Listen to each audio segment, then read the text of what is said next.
Welcome to The Stack, a weekly podcast where we discuss the latest in the world of marketing, sales, and tech so that you can cut through the noise, know which developments you should be paying attention to, and get to listen to our lovely voices each week. Today is Thursday, October 4th. That's okay. That's my fault. The notes say October 4th. Okay. It said third, and all I did was change the 3 to a 4. So that was my bad. I apologize. It's lazy. That was lazy. Lazy writing. It's October 4th, 2018. We're coming to you from Cheshire, Connecticut, the Pepperland offices. How you guys doing? Flustered now. Now I'm totally thrown off from the Ford. That was totally my bad. Tim needs his 20th coffee. Tim, the editor. Yeah, that's Right. bad. That's bad. Let's not put that out there. I'm Sean Henry. I'm Tim Staversky. That was such a lazy hi, by the way. My hi? Yeah, hi, Sean. I'm Ryan. For anyone out there, guys. yeah, hey. No, that was the laziest hi I've heard from you yet. Yes. Well, we're excited to dive in for another episode. This is episode number 24 of The Stack. which is nuts. Yeah. Absolutely nuts. We've been at it for a year with a pretty long hiatus somewhere in the middle, right? But, Still though, 24 for a year. That's yeah, good, right? Yeah. We should start to up these. Could you imagine? Twice a week, 3 times a week. Right. Daily. Yeah. We going well, guys? I honestly can't believe it's already Thursday. Yeah, I'm me kind either. of scared because there's still a lot of work to do. Yeah. I came in this morning and I was like, I could clean up a couple of things from yesterday, and then I was like, I could do this and this, and my list quickly became long. So, but yeah. Well, so every week we go through the headlines that caught our attention. We're trying to focus in on the developments in marketing that are noteworthy that we think you should be paying attention to, and try to break it down and tell you what we think it means and what you should do about it. And Tim, I think you've got or Ryan, which one of you? One of you. It is It's Tim. Tim. It's easy to Ryan goes forward. Does anybody ever call you Timbo? Back in college, Yeah. if I ever had a little bit too much to drink, that was what You would people- introduce yourself That's as what people Timbo? would. That's what people called. It was like an alter ego, a Really? drunken alter ego. Really? Yeah, I'm not even kidding. That was the Really? thing. Yeah. Wow. It was Timbo Slice, actually. A playoff of Kimbo Slice for those All right. who liked wrestling. I think that was wrestling. I think he was like a street fighter. I'm pretty sure. Yeah. Well, anyway, Tim, what do you got for us? So in the world of social media, just yesterday, Facebook announced the global launch of a handful of tools on their products, like their Facebook for publishers, right? Yeah, it's their Facebook for like media blog, and it's the updates are geared towards publishers, content creators. The two that I'm really excited about are focused heavily on video, and the push that Facebook's making to video. One of them is Premieres, which is something that's been sort of in beta for a while. Some of the bigger names like Oprah was able to play around with Premieres for a bit over the last couple of months. Right? I do love Oprah. Yeah. I follow her on Snapchat. Do you? I do. What does she snap about? A lot of food, actually. But so with Premieres, publishers can actually create or can publish videos as though they are live, even if they're pre-recorded, which makes it way easier to like it takes so much of that pressure away from making a live video, but it drives the engagement in the same way that a live video does. So, and you could still engage with people who are following along. It's live, right? Yeah, it's essentially, premiere. It's as though you're going live for the first time with it. It's a premiere of Let me video. ask you this though. Was that available when we were doing our campaign? It was not. Well, there's sneaky ways to do this, right? Yeah. But, So that's pretty cool. so how would you see the typical marketer? So not a big brand. Let's say you're a marketer at like I don't know, Well, so like 20-person size company. What are some things you might think? one of the things we've seen get some pushback from some of the companies we work with is people don't like to be on camera. Mm-hmm. And being live on camera is, for a lot of people, me included, sometimes terrifying. Right. So being able to get that video done and have it somewhere where you're happy with it ahead of time, Yep. just makes it more likely that you're going to create the content, push it out there, and engage with your audience. Totally. I think it's a great thing. So you could almost do like plan a webinar the way that Exactly. you typically would. And you may have heard that, well, Facebook Live gets all this great traction and you're going to get a lot more views and engagement if you go live. But everybody's like, no, I'm afraid to do that. Yep. But if they rehearse it 20 times, right, and come up something, now we're saying you should rehearse it 20 times. This may be overkill, but you need to get over that hump. Yeah. Especially, it's probably especially helpful for those first couple of times that your team is creating that content, getting them comfortable with being on camera. And then maybe they will get to the point where they can actually do a live video live and not be so freaked out about it. So like a stepping stone towards Very live. cool. Very cool. And the other announcement that Facebook made was a release of video polls. So Facebook Live videos are about to get functionality that allows publishers to add polls directly into the video content, which encourages the audience members to interact with the content and allows you to gather insights. So these are things like, pop-up polls directly as someone's watching a video. You can ask questions related to a certain segment. You can ask questions, is this something that you'd like to read more about? What's your opinion? X, Y, Z. It really lets you sort of start gathering some of that information, gathering some of those metrics. I think it's pretty interesting. And though this is currently, I don't know why I said currently like that and then said it again like that, but though this is currently limited to only live videos, there are plans that it will be rolled out to on-demand videos in the near future, which to me, this is very similar in my mind to solutions like Wistia and HubSpot, and how they allow publishers to gather that information. I'm rarely excited about Facebook updates, but these are pretty cool. I like them both. No, Ryan? No? I don't know. Here's the thing. We obviously know that live video is like driving the most engagement or getting the most people excited, but it's because it's live. I feel like this is kind of faking it out. Which I agree with that. No, Yeah, I mean, I think it's cool for people that don't like to be on camera. Right. All of us wouldn't want to be on camera live. Yep. But I feel like being on camera live is the risk you have to take and the gateway to get that engagement and to like kind of fake it. I don't know, totally. No, I right. I think people do like the live aspect of it. And it will be really lame when I see somebody for the first time pretending to be live. You're not live when they're not actually live. Right. Well, and that's why, even if this is something that you choose to make use of, like you want to shy away from doing things like you don't want to professionally produce a video. Don't have a clock in the background either. Don't have a clock in the background, but you don't want to professionally produce a video and then push it out through this. It does. I mean, the example they give, it has a Premiere badge instead of a live badge. Oh, does it? Yeah. So I didn't see that. You still should be able to distinguish between the two, but yeah, I see your point. Yeah. Anyway, moving away from the social. So this article title is... I didn't say I was done. Yeah, you are. But I'm done. Oh my God. Make money from your actions, create better user experiences. Whoa. This is coming from the Google. You perked right up when I said that. I make money from my actions every day. What? God. I don't know. No. This is coming from the Google developers. The snippet says, one of the common questions we get from developers is, how do I create seamless paths for users to complete purchases across all these types of devices? We also get asked by developers, how can I better personalize my experience for users on the assistant with privacy in mind? Do you think they actually ask it in that way? No. No. No. Most I love assuredly not. how can I get how can I better personalize my experience for the users on the assistant with privacy in mind? Yeah, you know what I mean? It's like, oh, hey, let's put that privacy in there just in case. Anyway. But some key takeaways just from this article is Google's making it easier for developers to support with digital goods and subscriptions. So the example in this article talks about the meditation app Headspace.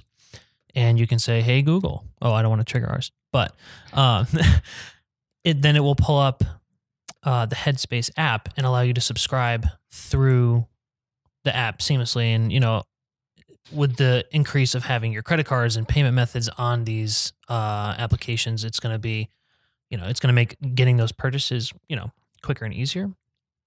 And then they're also, they're simplifying account linking and really playing into that contextual marketing and making everything personalized. But my favorite thing about this update or about this new experience is the Google Assistant is getting a huge makeover. And so it'll now pull up like GIF images. So if you say, I don't know, I think one of the examples was a yoga pose or exercises, and then a video or a moving image of someone doing jumping jacks pulled up, and it gave you like a workout exercise. That's interesting. Yeah. So, and I think the biggest takeaway from this is that it's even more important as voice search becomes more and more important. Getting that top ranking, getting that featured snippet is like pivotal. Because people are searching for this on their phones through their Google Homes and Alexa and stuff like that. Go ahead. No, I'm just trying to think. So like I see all these kind of consumer focused applications of this. Right. I'm just wondering what. So if you're business to business, is there some application there? I'm sure there is. It's just not immediately coming to me. I'm thinking actually that this is still probably more consumer, but like it my brain doesn't want to work right now. Like the idea, shopping through so many different channels, like we can make purchases through so many different channels at this point. Right. I think it's really smart for them to be making this move to sort of make it a more centralized, linked up kind of experience. Right. Where it's like one one profile sort of connecting all of these different devices in it. Like it's smart omni-channel, a smart omni-channel experience. Well, imagine this. So let's say that you are bored at home and you say, Google, what are some good fall time experiences to whatever? Brings you to an ebook, and Google already has your email address and all this other stuff for you to download that offer. Yeah. And it just automatically gets downloaded to your phone. Right. I mean, yeah. Which isn't, it's not what you were talking about, but I'm just saying that's, one cool thing in my mind. They're there. I just haven't fully digested it yet. Yeah, and I want to. The one thing that I've been questioning a little bit about some of these more recent Google updates is a lot of it's sort of based off of this machine learning and this predictive, Google making assumptions or about what you want based off your past actions. And for most of us, I think that's going to be, as consumer wise, I think for most of us, that's going to be a good thing. That's normal. So you like the predictive stuff? Well, I wonder for those people who are truly just eclectic in their interests and in what they do, is Google going to be able to preempt what you actually want and what you're interested in? I don't know. Yeah. You think so, Sean? I do. You do. I do. One little tidbit in this article, Ryan, I don't think you mentioned this, but apologies if you did. Because they don't really make a big fuss about it, but they kind of, let me see if I could find the specific section. Buffering. Here we go. Since the Google Assistant made its debut, we've noticed that nearly half of all interactions with the Assistant today include both voice and touch. So with this redesign, they're making the Assistant more visually assistive for users, combining voice with touch in a way that gives users the right controls in the right situations. That's kind of new to me, that they're recognizing that there's kind of overlap between what you're doing, on your phone, like actually touching the device, and what you're doing with your voice, and that people want to have that kind of dual experience. Right. So a lot of the discussion around some of these smart devices and voice-driven search is that, well, these are things that people, they're kind of on the go. They don't need to actually look at their device for something. I don't think that that's always true. I was a big part of the resistance of the Google Home era stuff, and then as soon as I started working here, I was like, I have to get one, and now I want like the lights and the locks and everything. Totally. But yeah, it's just becoming increasingly a part of our life. So pretty cool. There you have it. Cool. So I was actually kind of bored this week. There's nothing out there. Well, I guess the Facebook thing I think is kind of cool, but usually Tim shaking his head. Usually there's some kind of major development or thing. Right. There hasn't been anything ground. Well, we had a huge week last week with all the Google stuff. So yeah, that's true. So yeah, a little small things. I feel like people are still sort of digesting Totally. that Google stuff, I feel honestly. like we could have done that for another week or so. Yeah, yeah. One thing that did catch my attention, the way I wrote this in the show notes, is that Google says no to link building, and that made a lot of people's head explode, especially like the SEOs out there, because building links is one of the top things you could do to try to grow traffic to your website and to perform better in search results. It's like one of the fundamental things behind SEO. So some people have built entire careers around this. And Google's said this many, many times, that they think link building is a bad idea, but this was just another example of that. And to be specific on the conversation, this actually originated in a Google Webmaster Central help forum thread, which is really interesting, by the way. You see some pretty detailed questions and responses going on in there. But somebody had asked about how they can build authority to their domain. So there's this concept of domain authority. You've heard that, right? Totes, yeah. What?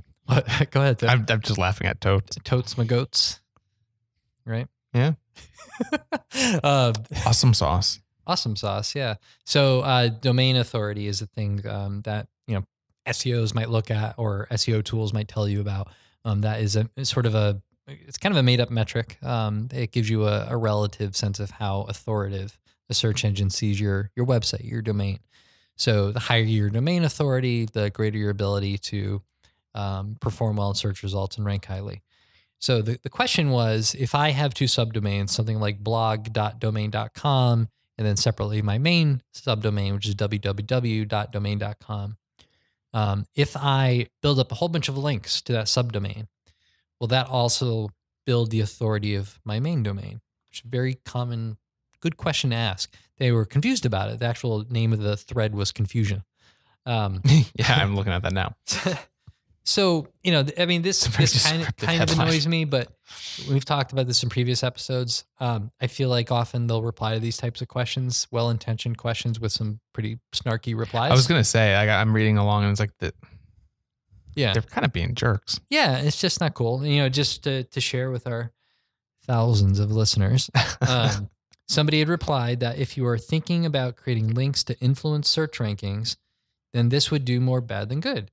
As per Google, any links intended to manipulate PageRank on a site's ranking and search results may be considered part of a link scheme and a violation of Google's Webmaster Guidelines. So they're basically saying, don't do it. You're going to break Google's guidelines.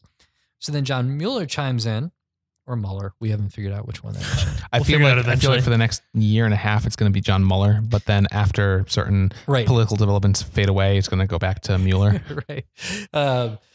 So he replied, as he often does. He said, just to add to the previous comment, if you're making quality links to your site, then that would be considered against our Webmaster Guidelines. And by that, those links would definitely not be considered quality. And the takeaway there is any link that you are creating isn't really a link. That's my interpretation. That he's basically saying, as he said previously, you should not have a focused effort on quote unquote building links, or in this case, they said making links. Yeah. Now, what that actually means is highly debatable. But they said this, and the SEO world kind of, they go crazy when these things happen in Twitter. And just to share some comments, Barry Adams said, "Go home, Google. You're drunk." I like it. Jesse Semchuk or Semchuk, I don't know which, said, "This is ridiculous." And there were many other comments along those lines, basically saying like, "Okay, Google, we know what you're saying, but we don't believe you." And I actually think they have very good reasons to not believe them. I think it probably is technically against their guidelines, but how would they know? I think the guidance there, I think, is you should only be like if you have a subdomain and a main website, or two separate websites, or whatever the case may be. Right. If you're thinking about linking between the two, only do it if it makes sense, and you'll be good. all right, I'm gonna go deep here. All right. It's so funny because I can only see your eyes. Have you guys seen The Fiddler on the Roof? Yeah. Okay, so you know the storyline, right? No. Ryan is an uncultured individual. Anti-music. That's not true. Anti-Broadway, anti-culture. And so you've seen it, Tim. Yeah. Do you know what the storyline is, Ryan? I have no idea. Is there a guy playing an instrument on the roof? Well, At one sort point. of. Okay, Yeah, there you go. Well, Then so, yeah. So, it's how old traditions kind of go away, and it's dealing with those changes in traditions and the decisions your kids make, and very, very much focused on like Jewish history Yeah. and culture. Oh, like totally. it's looked It's at through that rooted in lens. that. Oh, Yeah. okay. Yeah. yeah, very kind of like emotional story. But anyway, I wept. I it's laughed. excellent. It's excellent. It actually is. It's my favorite music. I'm just an what's uncultured wrong with you, swine. Ryan? I don't know. But anyway, the point I'm trying to make. So in Fiddler on the Roof, the main character, their wedding is a result of a matchmaker, because in the community that's how people were wed. A matchmaker would Mhm. make a match, right? And that's how he expected his own daughters to be wed, where there would be an arranged marriage, right? And a lot of those decisions were basically business dealings, economic Mhm. reasons behind it versus love. And in the story, he kind of realizes, yeah, we were wed as a result of a matchmaker, but now they're actually in love. So, deep question for you guys. Oh, God. Can a couple who was artificially matched fall in love? Yeah. Okay. Yeah, All right. Okay. totally. Okay. I've See where I'm read going yet? I've read a number of articles about this actually. Have you? I have, Interesting. Yeah. All right. So if that can happen, is it possible to be the matchmaker between your blog post and somebody else's website, and for there to be that natural connection still exists? In other words, just because you reached out to a different website Mhm. and arranged the match, Mhm. okay, and you made the link, And they're matching does that automatically mean that that is not a quality link and that shouldn't be considered natural or earned? No, I don't think so. And I actually the way that I was You reading like that? Yeah. That was So- such a long explanation. I know. That I was know, long. I know. So yeah. I mean, when my interpretation of the thread isn't actually, I didn't think he was talking about link building in general. I thought No. it was. I Which thought he think was. I thought he was specifically talking about like you building a link to your own site from another site that you own. like a link scheme. Yeah. Right? Okay. Sure. Like like in that case, I think it's very clear that Yeah. if it makes sense, you would want to do that. But Mm-hmm. if not, then no. But I definitely don't agree with Google. If what you're saying is truly what Google was implying. Yeah, no, that's a good interpret. I mean, I don't know what his true intent was because it's a short, snarky remark. My favorite. But I could see it. So like I could see it both ways. a And I don't know non-email anymore. blast like link building Well, outreach. So some of the Black Hat SEOs, they will build websites or buy websites that exist solely for the purpose of Funneling links. Yeah, linking to their Right, other websites. right. So they could say, oh, I can get you 100 links. And then they're just going to all their websites and linking from their 100 websites back to your website. And look, I got you 100 links. That's not natural. That's not quality, right? And that should be against Google's Yeah. guidelines. But in the case of like with your Fiddler on the Roof scenario, I think I think that there's no reason why. Like I have this awesome resource that is a natural match for your resource, and it kind of fills this void that you currently have and helps your users. Now, if I'm seeing that and I agree that that value is there, why wouldn't I want to link to it? They've kind of indicated that that's not cool. Which I don't. I Right. just don't understand why. And that's what the previous person in the thread was saying. He's saying like any kind of link building is not good. So, That's right. Yeah. I disagree. As long as it's I disagree as well. I think, as long as it's genuine and there's true value, yeah, I think that's what you want to look for. exactly. Makes it harder, but for good reason. So Makes it harder to take advantage of too. key takeaway here is that Google might not agree with us on this, and they may decide to, tighten things. We should call them and ask. So We should have our Google connection maybe join for one of these. we should. But my takeaway, if you are listening, is if you employ somebody to go out and build links for you, or if you're building links yourself, just be careful and be ethical, and Make sure it's natural. Make sure there's a clear reason behind why yeah, one website would link to. right. And it's Your actually going to be content. beneficial to the readers of that website. True that. And don't spam comments. Don't spam comments. Okay, lightning round. This is where we need the sound effect. I know.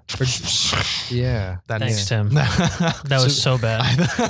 I really want a button that makes sounds throughout this whole thing. Yeah, but see if we could, yeah. Is there a way? Well, there is, but you wouldn't be able to hear it because we don't have any headphones hooked up. If you give me just 1 second, I can I make- will pull up. That work though. I have a good imagination. Give me 1 moment. Hold on. So while Tim is doing this, the lightning round is Wait. something. Okay, he's got it. He's got it. Oh, God. That was fast. Oh, it's an ad. Never mind. Oh. We thought you were gonna wow us with a really cool sound effect. Anyway, I am right.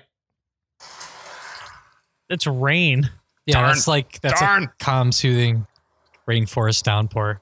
There, some That's thunder. terrible, Tim. That was bad. I'm sorry. Okay, so the lightning round. we tried this out last week. I wanna run with it. See how I like it. There's a lot of stuff that happens that we just don't have enough time to kind of deconstruct and break down. So that we'd run through some of the big headlines that caught our attention and just have quick 1, 2, 3 word responses. See, just 'cause 1 to 2 to 3 word responses. I don't remember the format of this from last time. Do you read them all, or do we like take turns reading them? Just so we know, so we're not waiting on each other. I don't care. All right, we'll figure it out. Yeah. I could read them even if you came up with it, or you could read them out. I don't care. So here's one. Get started with dynamic rendering. How dynamic? I'm trying to choose my 2 to 3 word response very carefully. Well, so here's my. Yeah, this is not a 2 to 3 word response. this well, is like I'll a full still be- So, conversation. Sean, what is dynamic rendering for those of us not in the know? I don't have time to explain it to you, and that's the problem with an article like that. Most people do not know what dynamic rendering is. So this is more for the technical audience, but here's what you need to know. If you use a lot of JavaScript on your website, That little head movement, we really need to video this. Yeah. If you're really using a want lot of JavaScript on your website, you may need to read this article because Google and other search engines may have a really tough time understanding what the heck is going on with your website. So that's what this is all about. Not 1 to 2 words, but something to check out. We'll put the link in the show notes. Number 2. Number 2, Google confirms minor search ranking algorithm update. Wow, Google. Well, so Google's always making some changes. This is another one of those kind of standard, typical things, but it's something that someone noticed. The pants update. Sorry. Well, I'm making that up. They every update seems to get a name, and they're kind of ridiculous names. So I decided to name that one. Yeah, it's like the Apple operating system updates. Yeah, I don't like the name. Lion. El Capitan or Yeah. Capitan. I don't know. Okay. Registered to vote on Snapchat. And Instagram. Both? Yeah. Well, yeah. this is specifically related to Snapchat. Yeah, but I don't like Snapchat. Well, No, but I'm pretty sure you can do it across a lot of social media. yeah, I like the movement to help get the Yeah. youth registered to vote. Security risk? Possibly. Well, so typically it partners with Eyebrow TurboVote, raise? which is a third-party vote registration site. So Who's behind that? Do you know? behind what? That site you just mentioned. I'll Google it. Okay. The Googles. Well, yeah, now you can register to vote on Snapchat. So get on that if you haven't registered to vote. What's wrong with you? And number 4, blank space. We don't have something listed for number 4. No, you missed. Oh, no, number 3 or 4. Number 4 is, Snapchat introduces visual search. Oh, I didn't even see it. and that one's actually pretty cool. It's similar to Google Lens, but instead of doing It's not just a- similar. It's the exact copy. But where it's basically. different is so Google Lens pulls up search, image search results for an image. With this functionality in Snapchat, you can actually sync up with Amazon and make a purchase of an item that you spot in a snap and like. It's pretty cool. I Tim, think. you had a theory about that, didn't you? I do. I think Snapchat is ginning itself up to be acquired Is this by an official Amazon. Tim prediction? This is a Tim prediction. I don't have a timeline. Wow, that was a We screech. forgot to close the windows here. So if you hear truck Sorry about that. sounds, sorry. This is an official Tim prediction. Snapchat will one day be acquired by Amazon. See, that's another thing where we could really use a sound effect. like a boom, like a Something. Boom. Yeah. Whenever Yeah. there's an official prediction. Every But official. can we get a timeline? Like what by when? 2020. when the company's on the verge of crashing. So now, Yeah. Maybe. Well, I think that's the end of the lightning round there. conclude. Yeah, the end of our lightning round. So that conclude. If you guys like that, or if you hate it, please let us know. Tweet at us or snap us. You don't have Snapchat. I No, you don't. do. No, I No, don't. you do. You just you don't can use it. Snapchat. Yeah, that's probably true. You can snap at Tender Cropas. What's the right? What is that? How you pronounce it? That is how you pronounce my. So what is the right phrase? So like Twitter, I might say like tweet me, Snap me. Snap me. snap me. Yeah. Okay. Yeah. Don't snap me. Don't snap me either. You can tweet me though. Yeah. But yeah, let us know what you think. If you've been following along and you like the show or you hate it. Well, if you hate it, send me a quiet private note. And if you love it, put it all over the place. Yes, please put it all over the place. Share it with your friends. Print out a paper transcription of the entire episode and mail it to your grandparents and elected officials. They care about us. Yeah. and elected officials. And make sure you leave a review on iTunes or wherever you stumbled across this, Well, it'd only be iTunes or SoundCloud. So or YouTube. or YouTube. We my are bad. Or putting these up on Instagram. YouTube as well. The Yeah. YouTube one is cool. Yeah. Check So out if, those effects. Right. So if you like watching a whole lot of YouTube, like I do on your TV at home, you could listen to this podcast there. You watch YouTube on your TV. I do every night. Okay. Yeah. You heard it here first from Sean Henry. Yeah, totally. All right. We will see you guys next week. Adios.